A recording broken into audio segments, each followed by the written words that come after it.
जी अस्सलाम वालेकुम। रऊफ साहब ने आपको थोड़ा सा बता दिया।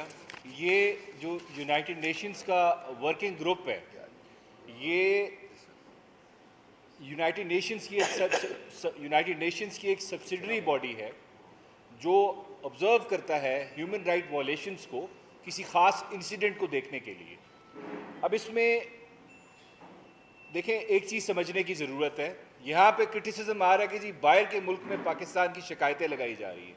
अब ये जिन लोगों को इस मुल्क के आइन की और रियासत पाकिस्तान की ऑब्लिगेशंस की समझ नहीं है, वही लोग ये बात कर रहे हैं। अब पाकिस्तान एज अ स्टेट जो है, इसकी कुछ फंडामेंटल ऑब्लिगेशंस हैं इंटरनेशनल लॉ में।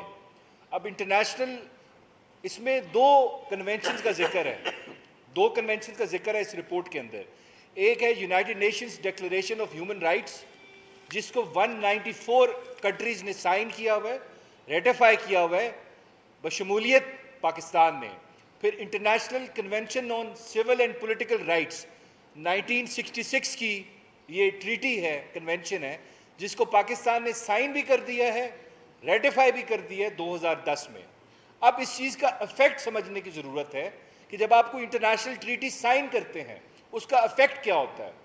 पाकिस्तान का आइन कहता है कि फेडरल गवर्नमेंट की जिम्मेदारी है कि अगर वो कोई इंटरनेशनल ट्रीटी साइन करते हैं तो उसको रेटिफाई करे और इंश्योर करे उसके अंदर जो गारंटीज़ हैं, जो ह्यूमन राइट्स की प्रोटेक्शंस हैं, उनको इम्प्लीमेंट करे, उनको एग्जीक्यूट करे in true letter and spirit.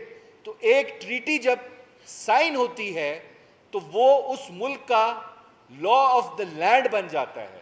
तो इसका मतलब ये है, जो ये वायलेशंस हैं, इसमें जो बताया गया है कि इमरान खान साहब की जो इनकारसरेशन है, जो उनकी डिटेंशन है, वो इलीगल है। It is based on political and extraneous considerations. तो इसकी कोई कानूनी आईनी आपको इसकी बेसिस नज़र नहीं आती। तो इसका मतलब क्या है? इसका मतलब ये है कि आप तो एक इंटरनेशनल लॉ वायलेट कर रहे हैं जो रियासत पाकिस्तान पाबंद है उसको इम्प्लीमेंट करने के लिए, और साथ साथ आप अपने मुल्क का आइन जो है उसको भी वायलेट कर रहे हैं, क्योंकि आइन पाकिस्तान ही कहता है आपने इंटरनेशनल ऑब्लिगेशंस एग्जीक्यूट करनी है। इसमें साइफर केस का पहले ही पोस्टमार्टम इस्लामाबाद हाई कोर्ट कर चुकी है, इस रिपोर्ट में भी वही बात है।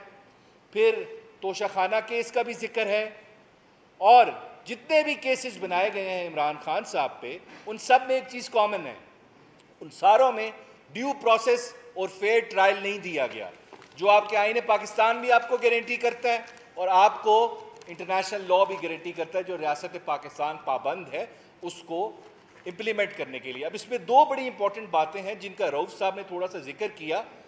लास्ट पैरा 132 जो है, उसमें इन्होंने रेफर किया है matter to the special repertoire on freedom of expression, पहला, और दूसरा to the special repertoire on independent of जजेस। अब इसका मतलब क्या है? इसका मतलब यह है कि इस मुल्क में एक तो बोलने की आज़ादी नहीं है, वो तो हमने देख लिया नहीं है। फिर इस मुल्क की जो अदलिया है वो भी आज़ाद नहीं है, क्योंकि उसको मैसेज दिया गया है, मैटर भेजा गया है कि देखें क्या इस मुल्क की अदलिया आज़ादी से काम कर रही है, नहीं कर रही। खैर, वो तो इस्लामाबाद हाई कोर्ट के 6 जजेस भी कह चुके हैं हम आज़ाद नहीं हैं, इंटरफेरेंस है। सारी हाई कोर्ट्स कह चुकी हैं, जजेस ने रिज़ाइन किया है यहाँ पे। लेकिन हमारे चीफ जस्टिस साहब के अलावा मेरे ख्याल से पूरे पाकिस्तान ने तस्लीम कर लिया है कि अदलिया की आज़ादी पे हमला हो रहा है, अदलिया के प्रोसेस में इंटरफेयर हो रहा है, और उसका मकसद एक है कि एक पॉपुलर लीडर को, जिसकी सबसे ज़्यादा फॉलोइंग है इस मुल्क में, जिसकी पॉलिटिकल पार्टी सबसे ज़्यादा एक्सेप्टेबल है इस मुल्क के लोगों को, उसको आपने नाहक उसके आइनी और कानूनी राइट्स को वायलेट करके जेल में रखना है। यही मकसद है अदलिया को दबाव में डालने का। अब एक बात कर दूं, देखें, अभी मिलिट्री कोर्ट्स का केस लग गया, रऊफ साहब ने जिक्र भी किया। पहले तो अफसोस के बाद उसमें फुल बेंच नहीं बना, 5 जजेस को निकाल के जो ओरिजिनल जजमेंट दी गई थी, फुल कोर्ट होना चाहिए था। इतना इंपॉर्टेंट कॉन्स्टिट्यूशनल मैटर था आपका। और साथ उसके ये केस 24 अप्रैल को आखिरी दफ़ा लगा था, और आज 70 दिन हो गए इस केस को, और ये केस 74 डेज के बाद फिक्स हो रहा है आपका। अब आप इमेजिन करें कि बैट सिंबल की जजमेंट का केस होता है तो रात 11:30 बजे भी सुना जाता है, 2 दिन के अंदर लग जाता है। लेकिन ये तो बल्ला तो जो था, ये तो एक कागज पे सिंबल नहीं आना था ना कि जी देना है कि नहीं देना, कागज का टुकड़ा ही था। लेकिन जो जिंदा इंसान है, जो 1-1 साल से जेल में है, जो सांस ले रहे हैं, उनका केस लगने में 70 दिन लग गए। क्या इस मुल्क में इंसानों की जिंदगी, उनकी सांस कम इंपॉर्टेंट है एज कंपेयर टू एक कागज के टुकड़े से? ये चीजें सोचने वाली हैं। और फिर जब भी कोई बात होती है, या तो आप लेटर लिख देते हैं ब्रिटिश हाई कमिश्नर को कि जी मेरी जजमेंट ठीक थी, बिल्कुल कानून आइन के मुताबिक थी, और आप 3 दफा रिमार्क्स पास कर देते हैं, कहते हैं बड़ी इज्जत के साथ, मैं कह रहा हूं एहतराम के साथ, कि जी मेरी जजमेंट ठीक थी, इन्होंने इलेक्शन नहीं कराए। ऑन रिकॉर्ड 3 इलेक्शन कराए हैं पाकिस्तान तहरीक इंसाफ ने। इलेक्शन कमीशन क्या उसी स्केल पे जज करता है पीटीआई को जिस तरह एएनपी को जज किया है, किस तरह मुस्लिम लीग नवाज को जज किया है, पीपल्स पार्टी को जज किया है? हमारे साथ इस मुल्क के सारे इदारों ने वो सलूक किया है जो ऑर्फन्स के साथ सलूक किया जाता है, और फिर हमें बताया जाता है कि जी आप आइन के मुताबिक काम नहीं कर रहे। अच्छा, इसमें आखिरी बात, आपने जजमेंट दे दी, अब बात खत्म हो गई, उसका रिव्यू डिसाइड भी हो जाएगा। अब इस जजमेंट को मेरी नजर में इस मुल्क की तारीख जज करेगी। आप अगर वो दुनिया की सबसे लंबी किताब जो है ना, मार्शल पाउस्ट है, फ्रेंच राइटर है, उसने लिखी है, उसके अंदर कोई 10 लाख करैक्टर्स हैं, इतनी बड़ी किताब है, हजारों पेजों पे है। उतनी बड़ी किताब भी अगर लिख दें जजमेंट को एक्सप्लेन करने के लिए, तो ये तारीख ने बात नहीं माननी।